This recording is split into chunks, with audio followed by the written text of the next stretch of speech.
one of the biggest challenges which should discuss in this panel, which is it is really difficult to imagine what it all entails, what could all happen. It's a bit of a black swan scenario. It might be unlikely, but if it happens, it might be really bad.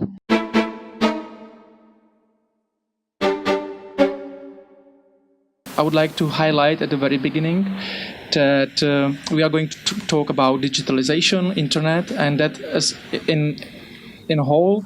So I would like to point out that internet and digitalization is overall a very positive phenomenon, which has some negative aspects, but anyway, it's driving our progress, wealth creation, and knowledge. It's great for science and education and many other things.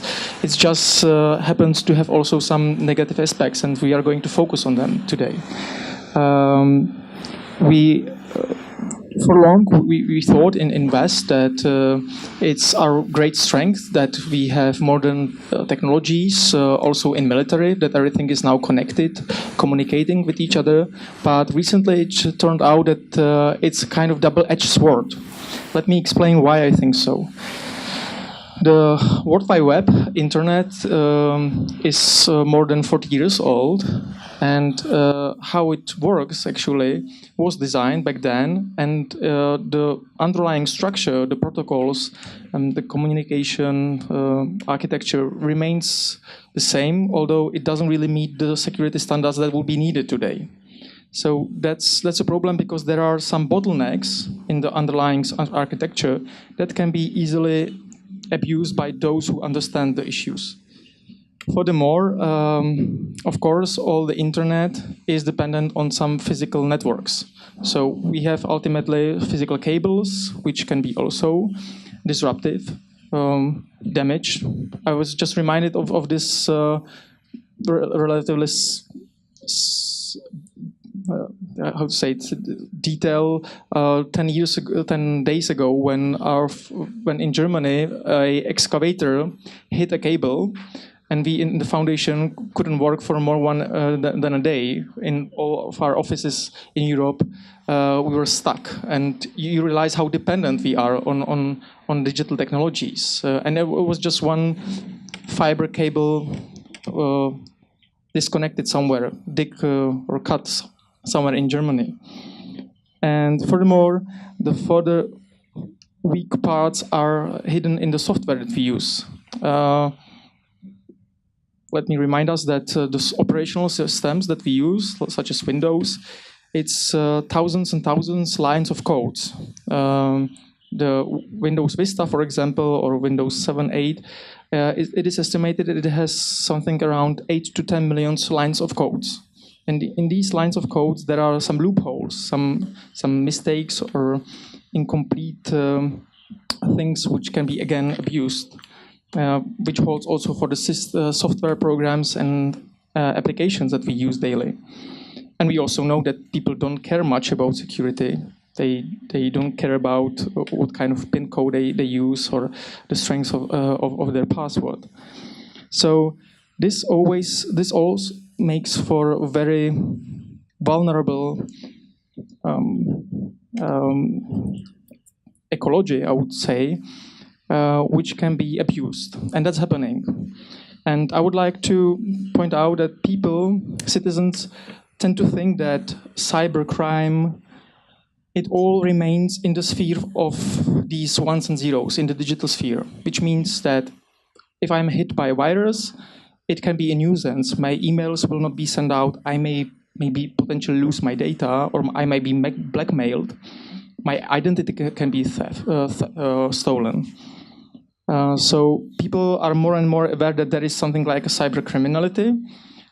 Just a couple of days ago, there was a major ransom attack called WannaCry, where some 300,000 computers were attacked, were encrypted, and then people were blackmailed to pay for decrypting the data so that they have access to them. So now more and more people are aware that there is something like a digital criminality. But in my opinion, very few people are aware that cyber activities can lead to so-called kinetic actions, which means that from cyber we move to the real world. What I mean by that? Just take electricity grid as an example, or financial system, banks, or hospitals. Everything is now today connected to the internet. And the electricity generators can be, for example, made to spin off of synchronization and burn themselves, which then causes major blackout, which then spreads immediately out of the country and may spread across the continents. And such a blackout wouldn't just last for a couple of hours. That could last for days, potentially for weeks. And just imagine, and that's the difficult part. It's really difficult for us to imagine what would happen if we would be for a month without electricity. It would be a disaster. People would die because hospital couldn't work. Maybe just let us not be so gloomy, but let's just imagine that our financial architecture would be attacked. We know that today the financial transactions, that's not the money being exchanged. It's mostly, overwhelmingly, digital transactions. It's ones and zeros again. And there are so-called clearing house computers that at the end of the day decide where the money goes digitally and how much money is there on your account. And before the Iraq invasion, the Americans actually thought that they could take away the money from Saddam Hussein. They had the tools. They have the tools how to take money away from the terrorist groups. But then they realized it would hurt more America than Saddam Hussein, because once we do it, the whole trust in the financial system would collapse. People wouldn't trust that the data we have is really reliable, and the whole financial system could collapse. And with that, of course, it would have major consequences for the real economy. So these are just a few examples which, where I see one of the biggest challenges which should discuss in this panel, which is it is really difficult to imagine what it all entails, what could all happen. It's a bit of a black swan scenario. It might be unlikely, but if it happens, it might be really bad. Let me highlight two more aspects which I would like to discuss here together. One of them is the problem of attribution. In internet, because of the architecture, because of how the system was designed, it is never 100% sure to say who launched the attack. Even if you know that the attack came, let's say, from a computer in China, it doesn't mean that the author of the attack was really in China. We have something which is called botnet, a military of hundreds of computers that are hacked, and your computer, your very personal computer, can be one of those zombie computers that are used for such attacks without you knowing that. So without wanting you to make you paranoid, this is all happening in today's world. And last thing, which is, I would like to discuss then with the panelists what it means, what it entails, that we cannot really clearly attribute the attacks with 100% certainty. And last aspect that I would like to bring out in this initial remarks is the problem of asymmetry. We in the Western Europe, in the Western world, are highly digitalized, which again, as I said, is our strength, but it can be our weakness. Imagine that there are other nations, actors, which use similar tools, which are very capable, but they are not so much digitalized. China can itself switch off the internet. They can do it. We cannot do it. North Korea, they have very capable attacking capabilities. But the society as such is almost not digitalized at all. So what would it mean if North Korea attacks somebody? You possibly cannot retaliate in kind. You cannot just shoot back because it wouldn't harm them at all. What does it mean then? So these are just very few of many controversial aspects, which I hope will lead to a fruitful discussion. And I'm glad that we are now complete in the panel. And I would like to welcome here the panelists. So let me introduce them. Next to me is Tetiana Popova, former Deputy Minister for Information Policy of Ukraine, serving in that position in 2015 and 16. And previously, she also served as advisor to Minister of Defense.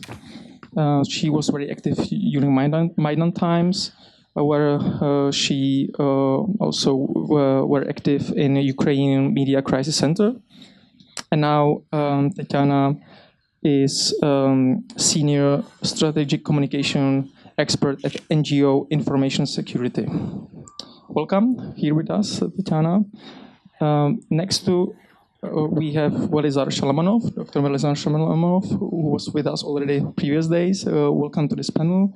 Velizar served as Minister of Defense in Bulgaria in 2014 and currently works as Associated Professor in the Institute of Information and Communication Technologies at Bulgarian Academy of Science. And he was active in many, many positions. The CV would be too long for me to read it here, so that's shortly. And last but not least, we have Bela Teczely from Hungary, who is acting cyber defense advisor to NATO Liaison office in Ukraine, so working right now in Kiev. Before he worked as IT project manager or director of Educational Technology Center at National University of Public Services. So I hope we will have together an exciting discussion, and I would like to invite you to be part of this discussion. Whenever you have some remark or question, please indicate, and I will try to take this question.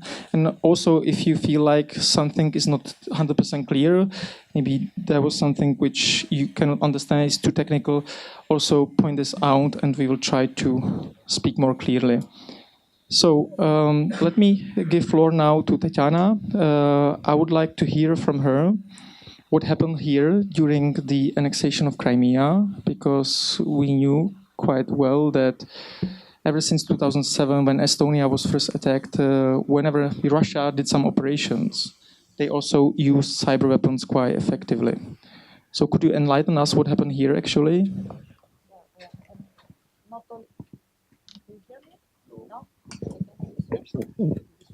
Hello. Yes. So it's actually not. I will. When you mention about possible hacks, I just point which hacks I remember and saw during even my working in Ministry of Defense and Ministry of Information Policy. So in Crimea, the first they seized was Russian seized was a military base, of course. The second was informational infrastructures, TV towers.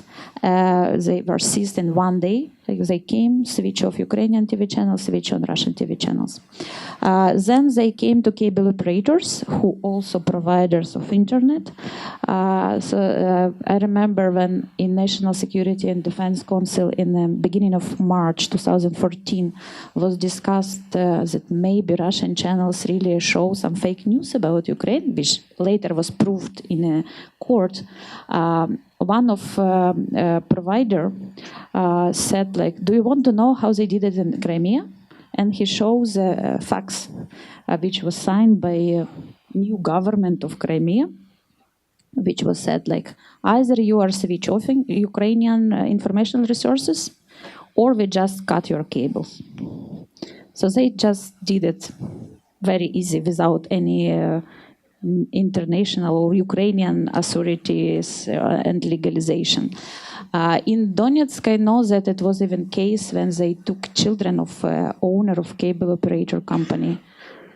He keeps them as hostages and then make them to switch off Ukrainian channels in the cable networks.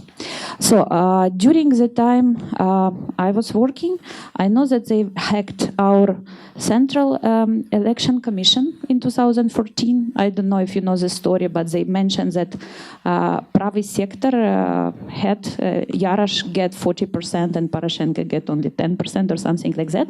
It was existing on the site maybe during, I don't know, several minutes, but they show it in evening news on main Russian TV channels. Then they hacked, of course, our government sites. Even president site was under attack. Ministry of Foreign Affairs. They hacked a lot of social network site of our government. Also, it was ATO presenter, one of the in Facebook page, one of the last maybe several months ago. When we did a press mobilization for army in 2015, every time we start mobilization campaign, they hacked private TV channels, YouTube channels. And they deleted their videos from there and put some video of dying people, of soldiers, of dead bodies, just in order to decrease number of mobilized people. They also, if you go closer to frontline, switch off all your telephones because they're using this artificial mobile communication source for SMSing. And I know that they also hacked once some member of parliament passwords, mails, and social networks accounts. So as closer you go to the frontline, better don't use your telephones at all. And the most maybe famous from, as you mentioned, like in the kinetic world, was actually this power plant switching off in the end of 2015. I don't know if you know the story. So they were able to switch off a power plant in a region in Western Ukraine. Several power plants, as far as I know. It was not very well advertised, of course, because it's a mistake of Ukrainian cyber system, but it was happening. And it means actually they can do it, and they are doing it, not only in Ukraine. As you know, in the last even election in France, they also hacked the emails of actually today president of France. And they did it through Ukrainian IPs. The same they did with Democratic Party, also from Ukrainian IPs, which I believe in reality was not Ukrainian, of course. So sometimes it's cyber is very, in Russian cyber attack or information cyber world, they very well connected together because it's very centralized system. So they use it sometimes in order to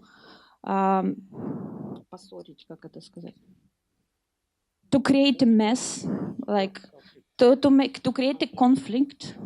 They're using it, of course, often in informational campaigns. So when they hacking emails and putting these emails with the fake emails, of course. So it's very well organized, orchestrated, and it happened not only in Ukraine. So when somebody is saying that informational war is happening only in Ukraine and cyber war, it's not true, because it's happened in every country. It's possible to do it in every country for them. And they are doing that in every country, or trying to do it in every country. You also have before question about how far governments can go with the banning of resources. Yeah, it's a second. Okay. Yeah. So in this case, I hope I answer your question. I'm ready to give microphone to my colleagues. Specifically, so thank you, Tetiana, for giving us concrete examples of what happened here. And I would actually have very same question for Velizar. What we heard that in many countries, cyber espionage and operations are being undertaken by countries that sometimes we know who it is, sometimes it is difficult to attribute. So you come from Bulgaria. Bulgaria wasn't mentioned that many times. We heard about Estonia, Georgia, Ukraine, Macedonia also, or we heard about the infringement of elections lately. So what happened actually in Bulgaria? Were there any attacks recorded? From where? What kind of attacks? Thank you for the opportunity. Good afternoon to everyone.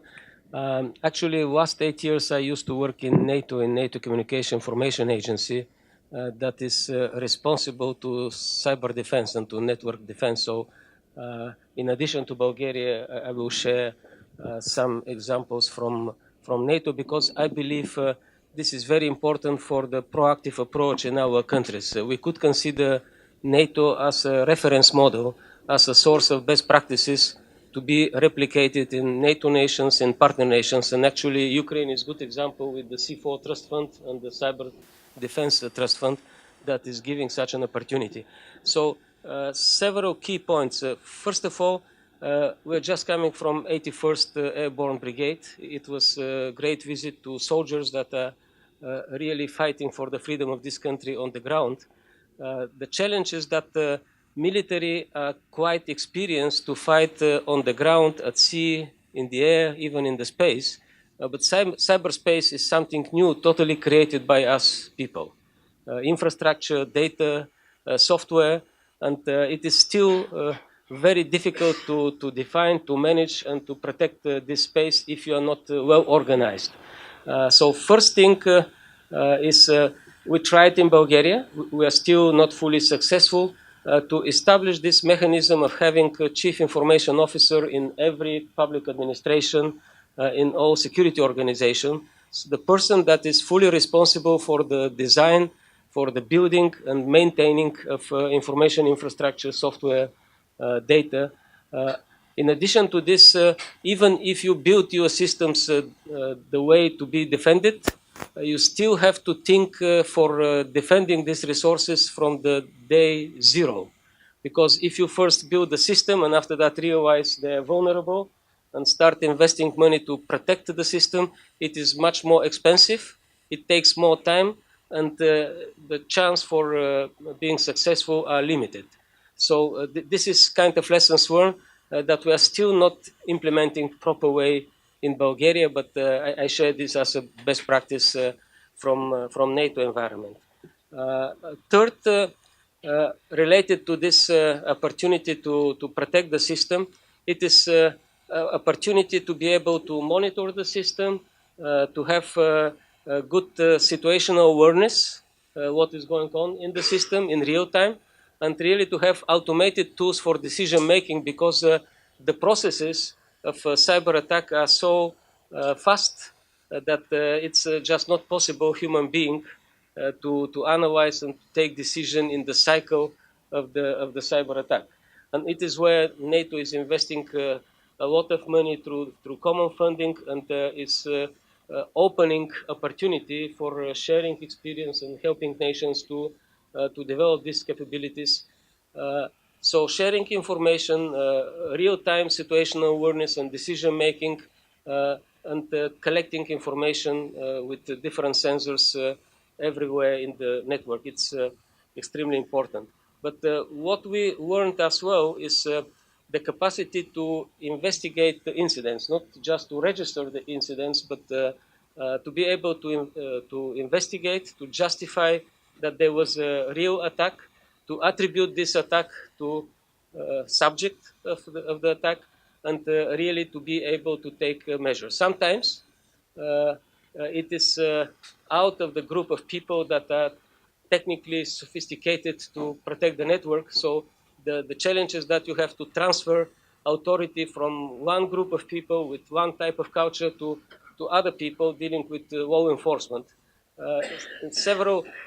In several cases, and we have this problem in Bulgaria, if you put law enforcement bodies to be responsible for cybersecurity, they don't have enough knowledge of the technical stuff. If you put all the responsibility to technical people, they really are not focusing enough on attributing the attack and real prosecution after that. So this is a challenge we try to elaborate on in Bulgaria, and not just put in the strategy Cyber Resilient Bulgaria 2020 that was approved last year, but in changes in all the legislation and developing this capacity in different bodies.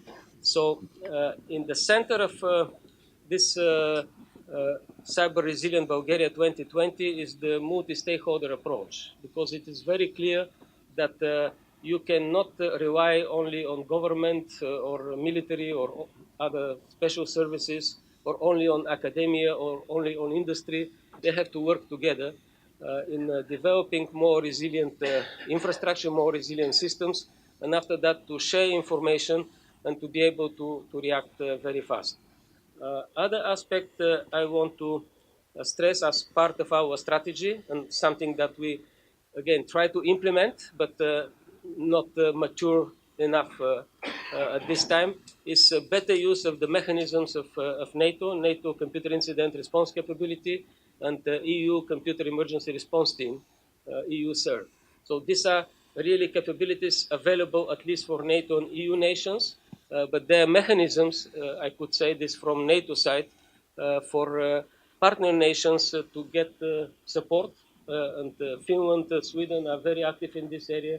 I believe it is open for Ukraine, according to the signed agreements, but this is an area to be exploited and to be used effectively to really increase the resilience of cyberspace. Next thing is really related to regional cooperation. And I believe what is the case in Bulgaria is the case here in Ukraine. So we have some neighbors that are NATO members, some neighbors are EU members, some neighbors are neither NATO nor EU members. So you cannot rely only on the agreements that are developed on the NATO EU level. You have to come up with agreements, with arrangements for sharing information and mutual support on regional level, because sometimes attack starts in Macedonia or Montenegro, and after that it turns to Bulgaria. About the real attacks, actually, most visible case was during the local election in 2015, and it was at least reported publicly that most probably Russia was involved in this attack, because it was massive attack to the websites and systems of many different administrations. It cannot be just hackers or activists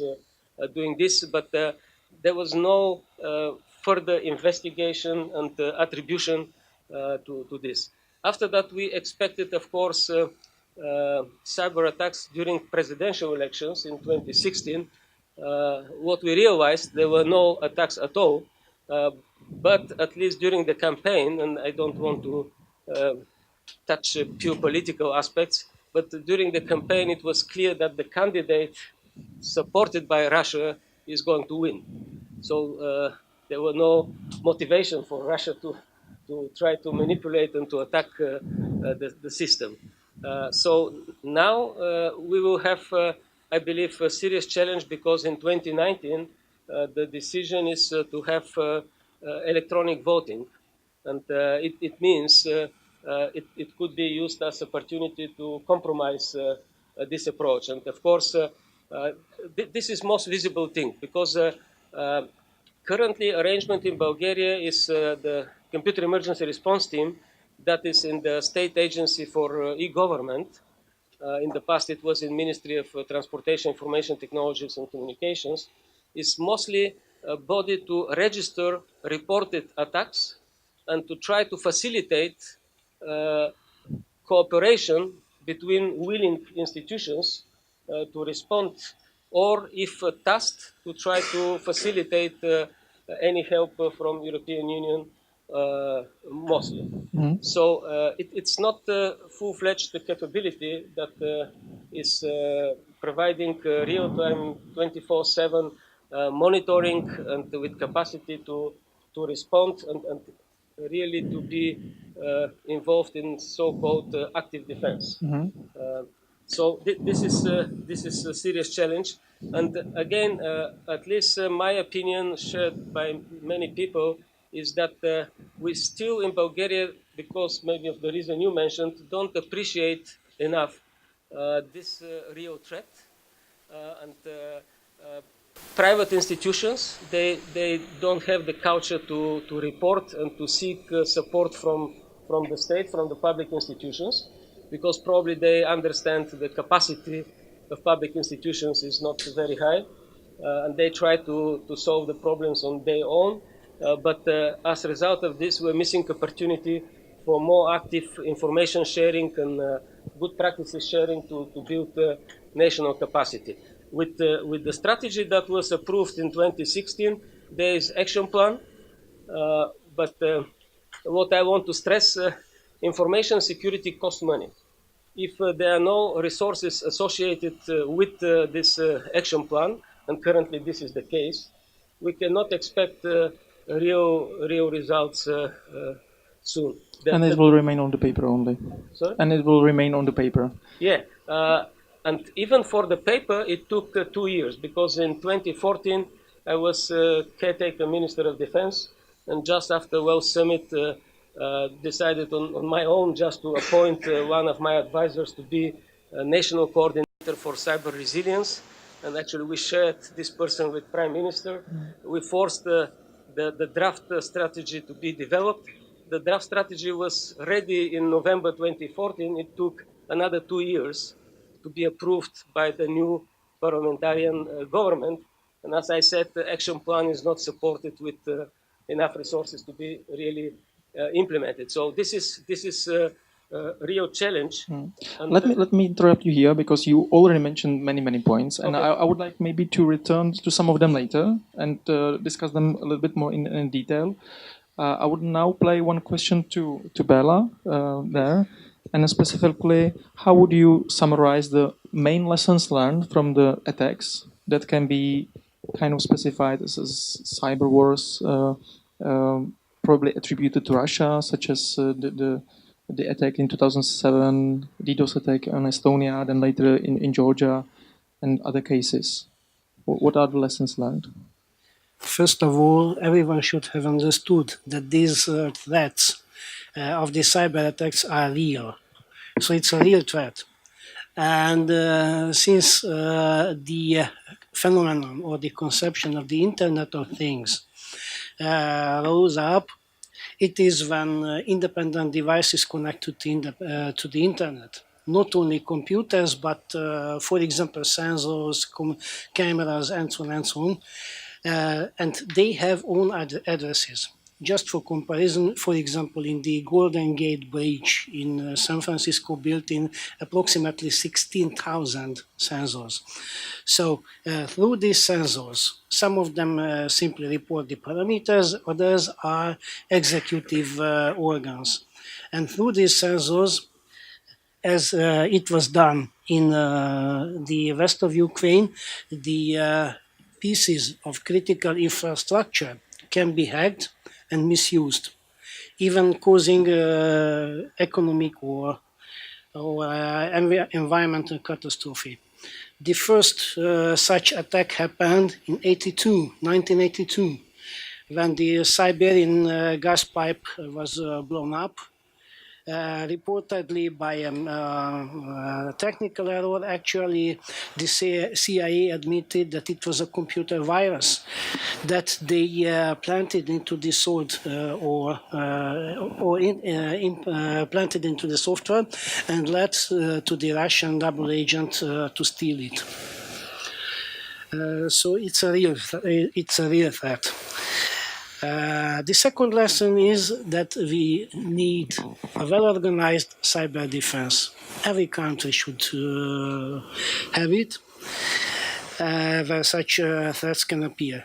The protective measures should include continuous monitoring of the information highways networks, spotting and identifying the possible threats, defining and isolating the sources, and do the necessary countermeasures. Third, I'd like to mention the cyber hygiene.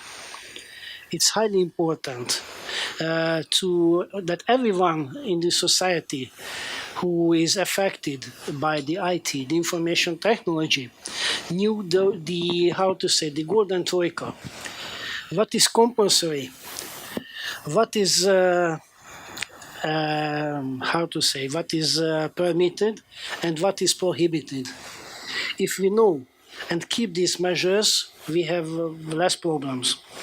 And the knowledge must include also the procedures to follow in case of an emergency. Last but not least, countries and governments finally understood that there are no exception. No exception. Everyone can be attacked, and in reality, everyone is attacked. So that's why the good knowledge of the general situation in the cyberspace is inevitable. And just to complete the two examples that were mentioned, I mean the hacking of the French government's election page and the WannaCry malware, when the bad guys were defeated with their own tools. And how it happened? When the French cyber police actually got informed about these plans, they created a site that bit by bit looked like the same as the official web page, and the Russian managed to hack this one. And overloaded with information, approximately 60 to 40% of real and fake informations. And finally, the hackers couldn't decide what to do. And until they managed to clear the situation, the election is ended and the president has won. And the same in case of the WannaCry virus. Actually, one of the cyber specialists managed to crack the code of the virus and found that web address where the computers should report, but if it registered, it won't happen. So that's why the epidemic was stopped this way for $10 because it is the fee of one domain registration. So that's why it's important. Thank you for again very concrete example. I would now like to ask Tetiana. She is specializing mostly on information warfare. Where is actually the border? There is probably a thin line where we talk still about more like information, psychological operations, influence, disinformation, and where, in your opinion, the real cyber warfare begins? Because this is not just a theoretical question; it has implications then for defining what a war is. For example, in NATO states, to know when to activate the Article number 5. Thank you for your question. I think it's connected a bit to the last ban we have from our National Security Defense Council for Russian internet site, Mail.ru, Vkontakte, Odnoklassniki, and Yandex. My opinion from the beginning, and as well as opinion of our head of Committee of Freedom of Speech and Ombudsman, it was that they should do it through a court, first of all, so they should prevent. Of course, we all saw these groups in Vkontakte and Odnoklassniki who were actually called to action to go to Opolchenie, Donetsk People Republic or Lugansk People Republic, and fight against Ukrainian army. So that's, of course, a real call to action, hate speech, let's call it.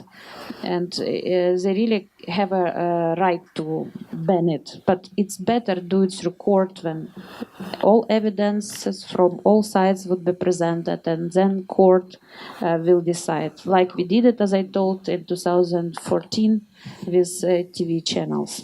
And one more extra remark. I know that now, at least several months ago, it was 7 countries who test 5G. And in Ukraine was one of such country. And I was speaking to one of top manager of mobile operator who was actually test this 5G. And he told me that he afraid of this technology because we should understand that. And when I asked why do you afraid about it, he said that we will have around us will fly 5 drones which will give in real time your heartbeat even, not only your voice and for a video, but even heartbeat, and you will never know from whom they are.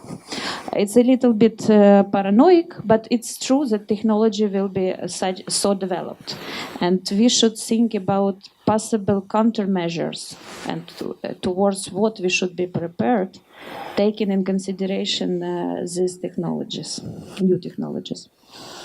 When you mentioned that it would be better to have court decision, I tend to agree, but I also, it occurs to me the question of time, because of course the procedures take some time, and in some cases there is need to react instantly.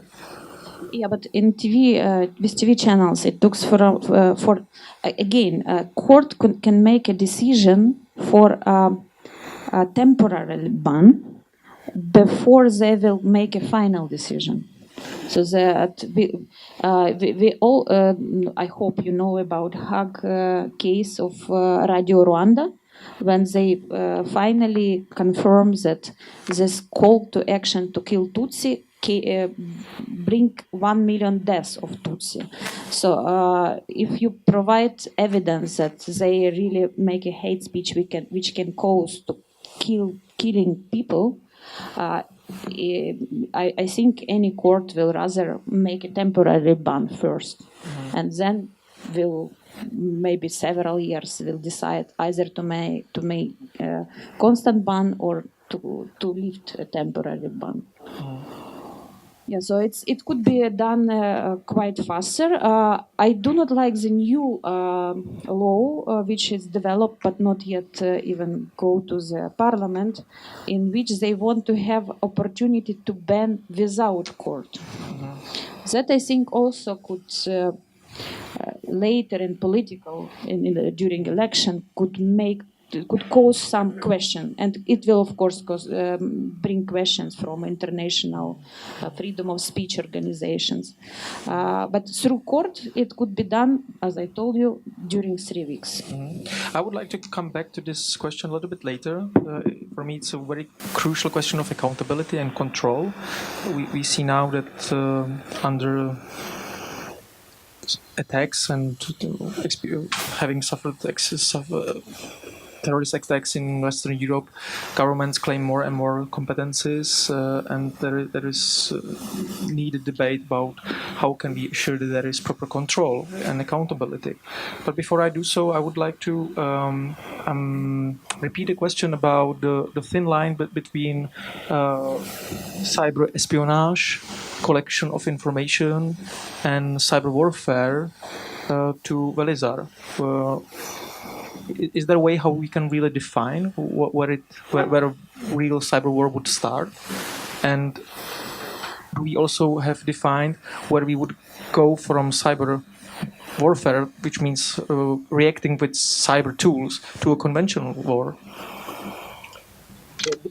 This is now key question, because cyber domain is declared as operational domain. But warfare is when one side tries to impose their will on the other side using different tools. It could be use of force on the ground, in the air, in space, on the sea. It could be in cyberspace. So if we could identify that someone is changing functionality of our systems and trying to influence our decisions or change our decisions, it is act of war. And of course, we have to be able to react and to defend. So hacking into electoral procedure would be act of war? It is definitely attacking the core of democratic decision-making process.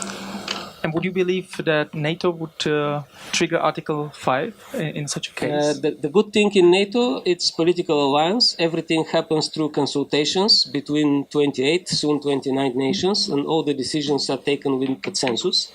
Up to now, cyber threat was considered not Article 5 issue because it was dealt with through the mechanism of crisis management. Now, when it is defined as operational domain, the whole challenge of identifying the threshold, the mechanism to trigger Article 5 decision is going on. But again, as I said, decision will be based on the consultations and the evidences, and it is why it's very important every sovereign country to have this capacity to monitor, to understand the situation in the network, and to be able to take decisions, including decisions related to attribution of any intrusion and attack.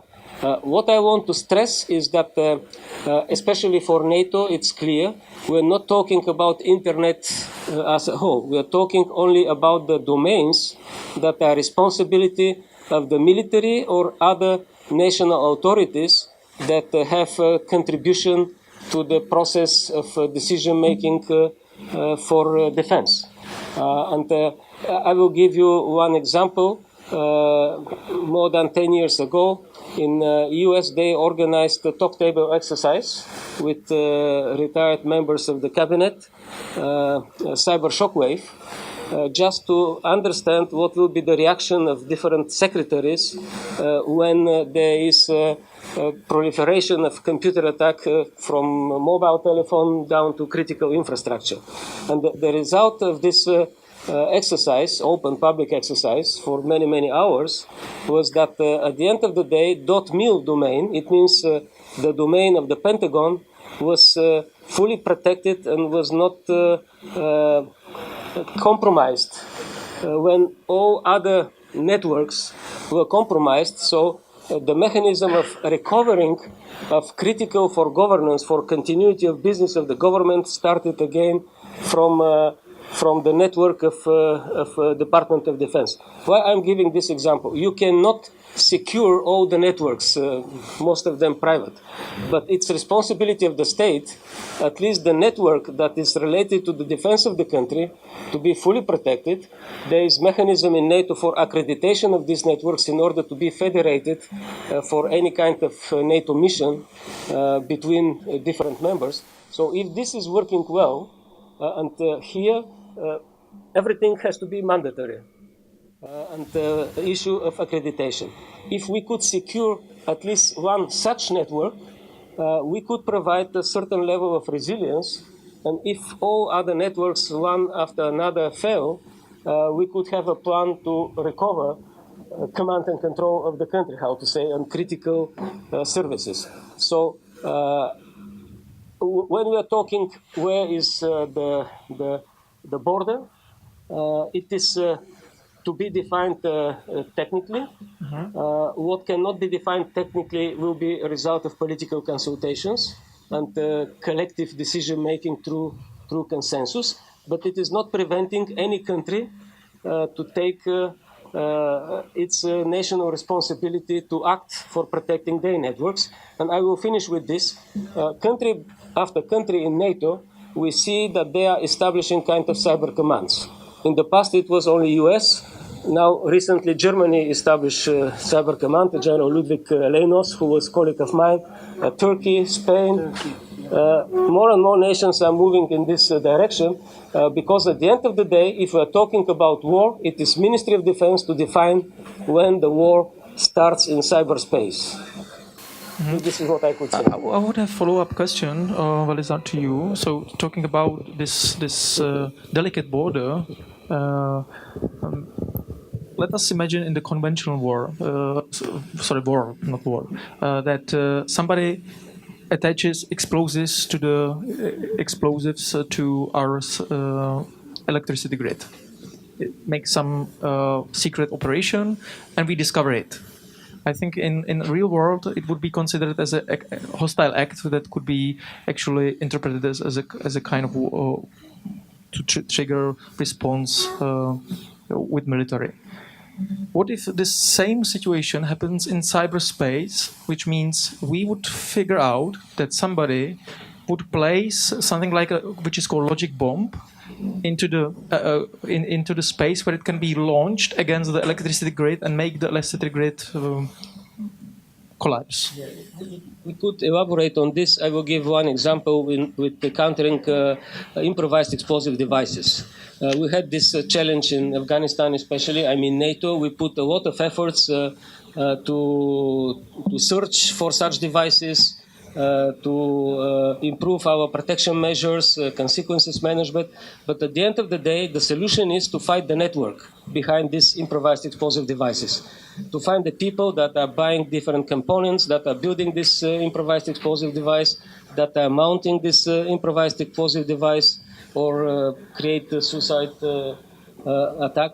So my point is there are a certain set of things that could be done technically to protect the network. But for real cyber warfare, you have a network of people behind the cyber attack, and it is an issue of intelligence services, of law enforcement, maybe special forces. It's a poor zone. So they have to be able to fight this network, and we cannot be tolerant anymore to people that are playing a game with cyberspace. Because today they play game, tomorrow this game, even without they knowing about this, could trigger a bomb in nuclear power plant. So I cannot give a clear answer. I could say that technically we could do a lot to protect computer networks, but the real challenge is to be more active and more effective in fighting the human network that is preparing and launching cyber attacks. And sometimes, this is the biggest problem, sometimes these cyber attack people are not aware of the kinetic aspect that is organized by someone else.